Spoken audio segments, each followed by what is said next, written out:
পদ্মায় বাংলাদেশ ভারত পররাষ্ট্র সচিবদের বৈঠক চলছে। ঢাকা টু আগরতলা লং মার্চের ঘোষণা বিএনপির ৩ সংগঠনের। দেশের সর্বনিম্ন তাপমাত্রা পঞ্চগড়ে। সিরিয়া সহ কয়েকটি দেশের অতিথিদের ভিসা দিতে কঠোর থাকবে সরকার। সিরিয়ায় আইএসের ৭৫ ঘাঁটিতে যুক্তরাষ্ট্রের বিমান হামলা।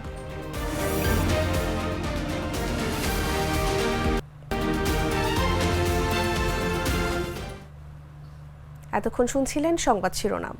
দুপুর ৩টার নিউজে সবাইকে আমন্ত্রণ জানাচ্ছি, সাথে আছি আমি তাসলিমা তিথি। পেনের সফট অয়েল বেসড ইঙ্ক তাই নিখুঁত লেখার আত্মবিশ্বাস। Good luck pen, make your lakh.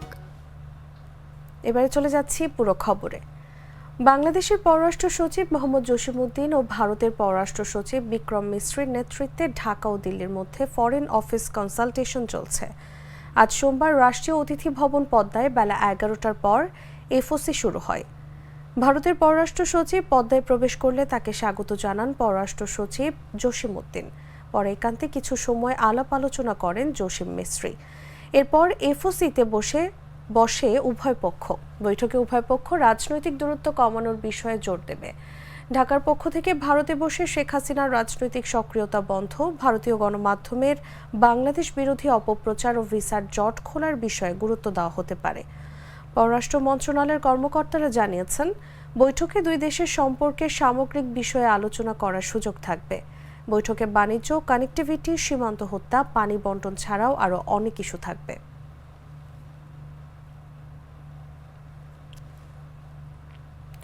অন্তর্বর্তী সরকারের আইন ও সংসদ বিষয়ক উপদেষ্টা অধ্যাপক ডক্টর আসিফ নজরুল বলেছেন, বিগত সরকারের আমলে দুর্নীতি দমন কমিশন ও বিচার বিভাগ শেখ হাসিনার দাসে পরিণত হয়েছিল। আজ সোমবার সকালে রাজধানীর কাকরাইলে আন্তর্জাতিক দুর্নীতি বিরোধী দিবস ২০২৪ উপলক্ষে আয়োজিত অনুষ্ঠানে তিনি এসব কথা বলেন। অনুষ্ঠানটি সভাপতিত্ব করেন দুদক সচিব খোরশেদা ইয়াসমিন।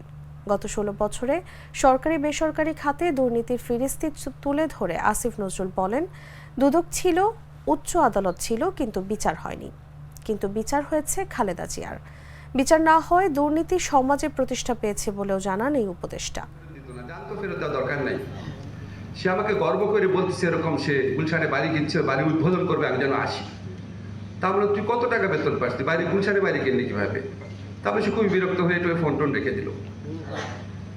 এগুলি কিন্তু খারাপ ঘটনা বলছি। আমার বহু বন্ধু আছে অসাধারণ সৎ জীবনযাপন করেছে, কিন্তু আমি বললাম যে সে যে আমাকে গর্ব করে কথাটা বলছে, কোনো লজ্জা নাই, আনন্দের সাথে বলছে, এগুলি কি ইন্ডিকেট করতো?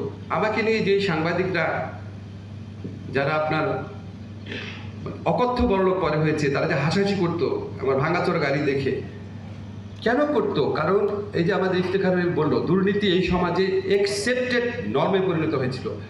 কেউ প্রশ্ন করতো না এই লোকে এত টাকা কোত্থেকে আসলো। দূতাবাসে হামলা, পতাকা অবমাননা, ভারতের মিডিয়ায় বাংলাদেশের বিরুদ্ধে চলমান তথ্যের অপপ্রচার এবং অভ্যন্তরীণ বিষয়ে অযাচিত হস্তক্ষেপ থেকে বিরত থাকার বিষয়ে এবার ঢাকা থেকে আগরতলা পর্যন্ত লং মার্চের ঘোষণা দিয়েছে জাতীয়তাবাদী দল বিএনপির ৩ অঙ্গ সহযোগী সংগঠন, ছাত্রদল, যুবদল ও স্বেচ্ছাসেবক দল। আজ সোমবার নয়াপল্টন বিএনপির কেন্দ্রীয় কার্যালয়ে এক সংবাদ সম্মেলনে যুবদলের সভাপতি আব্দুল মোনায়েম মুন্না এই কর্মসূচি ঘোষণা করেন। এর আগে একই দাবিতে ৮ ডিসেম্বর ঢাকায় ভারতীয় হাইকমিশনের স্মারকলিপি প্রদান করেছে এই ৩ সংগঠন। তিনি বলেন, ১১ ডিসেম্বর বুধবার নয়াপল্টন থেকে সকাল ৮টা থেকে লং মার্চ শুরু হবে। বাংলাদেশের সর্বস্তরের ছাত্র, যুবক এবং স্বেচ্ছাসেবী জনতাকে এই লং মার্চে অংশগ্রহণের আহ্বান জানান যুবদলের সভাপতি। উক্ত ঘটনার পেছনে কর্তৃপক্ষের গৌণ সম্মতিকে ইঙ্গিত করে ভারত সরকার চরমভাবে ব্যর্থ হয়েছে ভিয়েনা কনভেনশনের বাধ্যবাধকতা অনুযায়ী কূটনীতিকদের সুরক্ষা দিতে। এছাড়াও বিগত ২৮ নভেম্বরে কলকাতায়ও একই ধরনের সহিংস ঘটনা ঘটেছে। এছাড়া ভারতীয় কিছু মিডিয়া, যাদেরকে গদি মিডিয়া নামে আমরা অভিহিত করি, সেই মিডিয়াতে অব্যাহত আসন্ন বিশ্ব ইজতেমায় সিরিয়া, লেবানন কয়েকটি দেশের অতিথিদের ভিসা দিতে কঠোর থাকবে সরকার। যেসব দেশের উগ্রধর্মীয় গোষ্ঠী ধ্বংসাত্মক কর্মকাণ্ডে লিপ্ত ওইসব দেশের অতিথিদের বাংলাদেশে আসার ব্যাপারে তাবলিগ জামাত শুরাকে নিরুৎসাহিত করা হয়েছে। অপ্রত্যাশিত পরিস্থিতি এড়াতে কয়েকটি দেশের আবেদনকারীদের জমা দেওয়া নথিপত্র যাচাইয়ের পর ভিসা দিতে নির্দেশনা দিয়েছে স্বরাষ্ট্র মন্ত্রণালয়। সম্প্রতি বিশ্ব ইজতেমা আয়োজন নিয়ে স্বরাষ্ট্র মন্ত্রণালয়ের জননিরাপত্তা বিভাগে অনুষ্ঠিত সভায় এসব সিদ্ধান্ত হয়। সভার কার্যপত্র থেকে এ তথ্য জানা গেছে।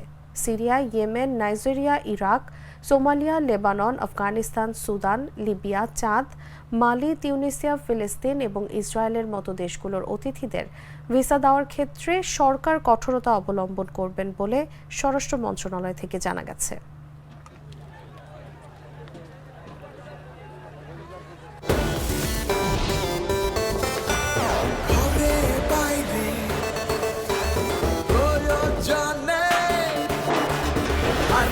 বালতি সবখানে দেশের বালতি দশের বালতি আরএফএল বালতি, দেশের বালতি, দশের বালতি। স্যার, ফ্ল্যাটের সবকিছু তো বেস্ট জিনিস অর্ডার করেছেন, এবার কিচেন সিঙ্কটা বাজারের বেস্ট সিঙ্ক কোনটা? বাংলাদেশের তৈরি বিশ্বমানের আরএফএল কিচেন সিঙ্ক, যা আপনাকে দেয় আজীবন নিশ্চয়তা। 304 ফুড গ্রেড স্টেইনলেস স্টিলে তৈরি, যা নিশ্চিত করে জংবিহীন সিঙ্কের আজীবন নিশ্চয়তা। আরএফএল কিচেন সিঙ্ক, স্বাস্থ্যকর কিচেনের চিরস্থায়ী সমাধান। বৈষম্য বিরোধী ছাত্র আন্দোলনের কেন্দ্রীয় সমন্বয়কদের গাড়ি বহরে হামলার ঘটনা ঘটেছে। ঢাকা থেকে বান্দরবানের লামা যাওয়ার পথে নারায়ণগঞ্জে এই হামলার ঘটনা ঘটে। বিষয়টি ফেসবুকে পোস্ট করে নিশ্চিত করেছেন দুই সমন্বয়ক। রবিবার দিবাগত রাত 2টার দিকে নিজের ভেরিফাইড ফেসবুক পোস্টে এ তথ্য জানান বৈষম্য বিরোধী ছাত্র আন্দোলনের কেন্দ্রীয় আহ্বায়ক হাসনাত আব্দুল্লাহ। বৈষম্য বিরোধী ছাত্র আন্দোলনের মুখ্য সংগঠক আব্দুল হান্নান মাসুদও তার ফেসবুক পোস্টে গাড়ি বহরে হামলার কথা জানিয়েছেন।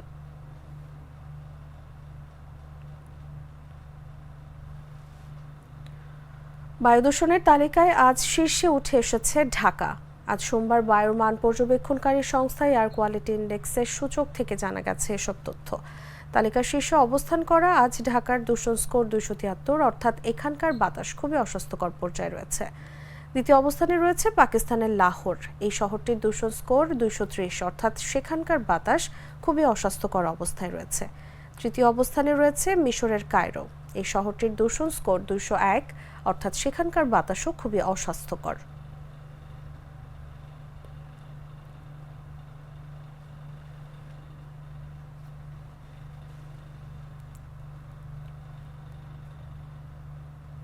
পঞ্চগড়ে কনকনে শীতে দুর্ভোগ বাড়ছে নিম্ন আয়ের মানুষের। দুদিনের ব্যবধানে কমেছে সর্বনিম্ন তাপমাত্রা, সঙ্গে ঘন কুয়াশা আর হিমেল বাতাসে বেড়েছে শীতের প্রকোপ। তবে সকাল 8টার পর সূর্যের মুখ দেখা গেছে। আজ সোমবার সকাল 9টায় দেশের সর্বনিম্ন তাপমাত্রা 10.9 ডিগ্রি সেলসিয়াস রেকর্ড করে তেঁতুলিয়া আবহাওয়া অফিস। রবিবার সর্বনিম্ন তাপমাত্রা ছিল 11.5 ডিগ্রি সেলসিয়াস। দুদিন ধরে দিনের তাপমাত্রা অপরিবর্তিত রয়েছে। শনি ও রবিবার দিনের তাপমাত্রা রেকর্ড করা হয় 24.5 ডিগ্রি সেলসিয়াস। বেলা বাড়ার সঙ্গে ঘন কুয়াশা কাটলেও দিনভর হালকা কুয়াশার সঙ্গে উত্তরের হিমেল বাতাসে বেড়েছে শীতের তীব্রতা। এতে দিনমজুর, কৃষি শ্রমিক সহ খেটে খাওয়া মানুষের দুর্ভোগ দেখা দিয়েছে। দুর্ভোগ বেড়েছে নিম্ন আয়ের মানুষের।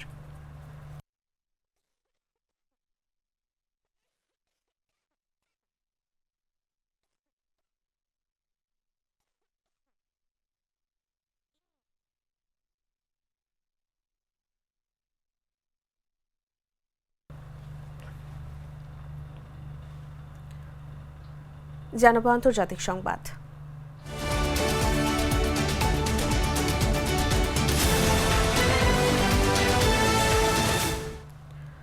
সিরিয়ায় জঙ্গি গোষ্ঠী ইসলামিক স্টেটের 75টি ঘাঁটিতে বিমান হামলা চালিয়েছে যুক্তরাষ্ট্র। স্থানীয় সময় রবিবার এসব হামলা চালানো হয়। মার্কিন সামরিক বাহিনী জানিয়েছে আইএসের শীর্ষ নেতা, সহযোগী এবং বিভিন্ন ক্যাম্প লক্ষ্য করে এসব হামলা চালানো হয়েছে। সামাজিক মাধ্যমে এক পোস্টে ইউএস সেন্ট্রাল কমান্ড জানিয়েছে B-52, F-15 এবং A-10 সহ একাধিক মার্কিন বিমান 75টিরও বেশি লক্ষ্যবস্তুতে হামলা চালিয়েছে। সিরিয়ার স্বৈরশাসক বাশার আল আসাদ দেশ ছেড়ে পালিয়ে যাওয়ার পর দেশটির বিভিন্ন স্থানে হামলা চালাচ্ছে ইসরায়েল এবং যুক্তরাষ্ট্র। দেশটিতে বিদ্রোহী সশস্ত্র গোষ্ঠীগুলোর অভিযানের মুখে ব্যক্তিগত বিমানে করে দেশ ছাড়তে বাধ্য হন বাশার আল আসাদ। বিশ্লেষকরা বলছেন এর মাধ্যমেই সিরিয়ায় আসাদ পরিবারের 53 বছরের শাসন আমলের অবসান হলো।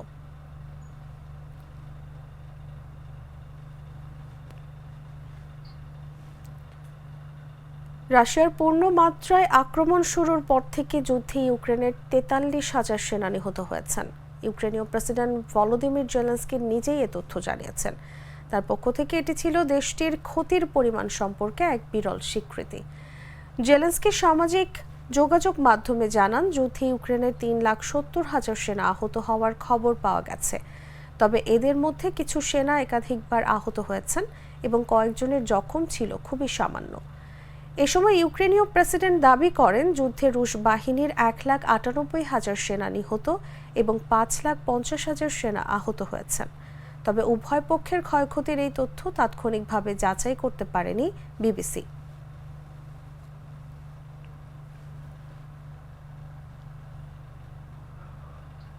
দর্শক, এই ছিল এখনকার মতো। প্রতি মুহূর্তের সর্বশেষ খবর জানতে ভিজিট করুন jagonews24.com।